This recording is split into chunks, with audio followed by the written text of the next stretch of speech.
Assalamualaikum warahmatullahi wabarakatuh. Halo semuanya, perkenalkan saya Cynthia Fitri dari kelas 3D dengan NPM 2010631050106, Program Studi Pendidikan Matematika, Fakultas Keguruan dan Ilmu Pendidikan, Universitas Singa Perbangsa Karawang. Dalam kesempatan kali ini, saya akan memaparkan hasil observasi terkait pengelolaan sarana dan prasarana keuangan di SMA Yupentek 1 Kota Tangerang. Pembuatan video ini bertujuan untuk memenuhi nilai ujian tengah semester dalam mata kuliah pengelolaan pendidikan yang diampu oleh Bapak Dr. Haji Dadang Rahman Munandar, MPD.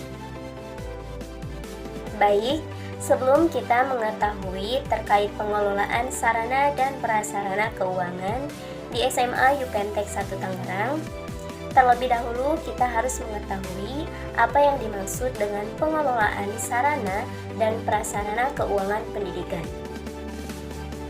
Jadi, definisi dari pengelolaan sarana dan prasarana keuangan pendidikan merupakan rangkaian aktivitas keuangan untuk sarana dan prasarana di dalam suatu lembaga pendidikan.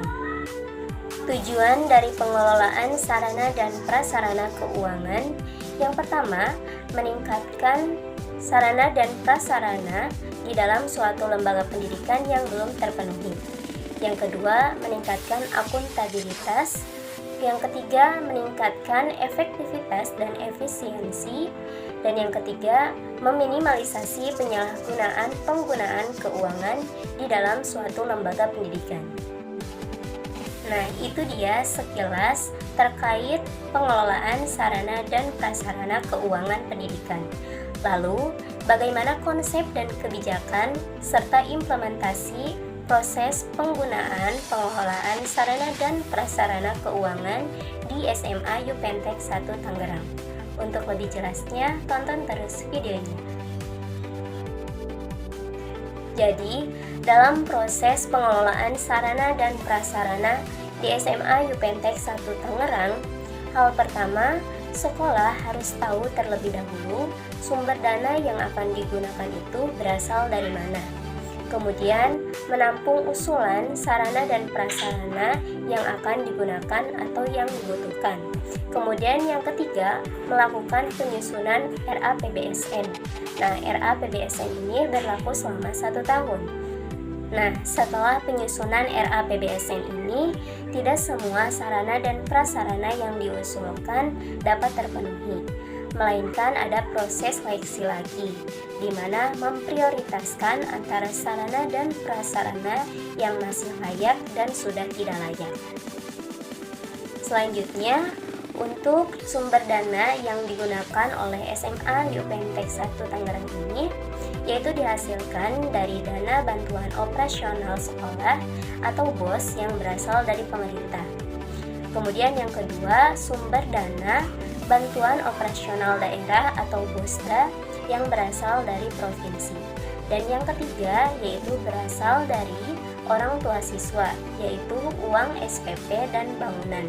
Di mana untuk sumber dana BOS dan BOSDA ini sebesar 5 juta per siswa, sedangkan untuk SPP sebesar 750.000 dan untuk uang bangunan itu sebesar 6.500.000. Dari ketiga sumber dana tersebut tidak bisa digunakan secara bersamaan dalam proses pengelolaan sarana dan prasarana, melainkan harus pilih salah satu di antara dana BOS dan BOSDA. Misalnya, dana BOS dengan uang bangunan dari orang tua siswa atau dana BOSDA dengan uang bangunan dari orang tua siswa. Dalam penggunaan dana BOS dan BOSDA, ada aturan yang harus dipenuhi. Misalnya, untuk pembelian AC tidak boleh menggunakan dana BOS atau dana BOSDA. Tetapi untuk perawatannya seperti servis itu boleh menggunakan dana BOS atau BOSDA. Nah, itulah konsep dan kebijakan dari pengelolaan sarana dan prasarana keuangan di SMA Yupentek 1 Tangerang. Kemudian, bagaimana implementasinya? Untuk itu, apa saja sarana dan prasarana yang telah ada di SMA UPentek 1 Tangerang? Berikut adalah sebagian dokumentasi dari sarana dan prasarana yang ada di SMA UPentek 1 Tangerang.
Barangkali itu yang bisa saya paparkan dalam kesempatan kali ini terkait pengelolaan sarana dan prasarana keuangan di SMA UPentek 1 Tangerang.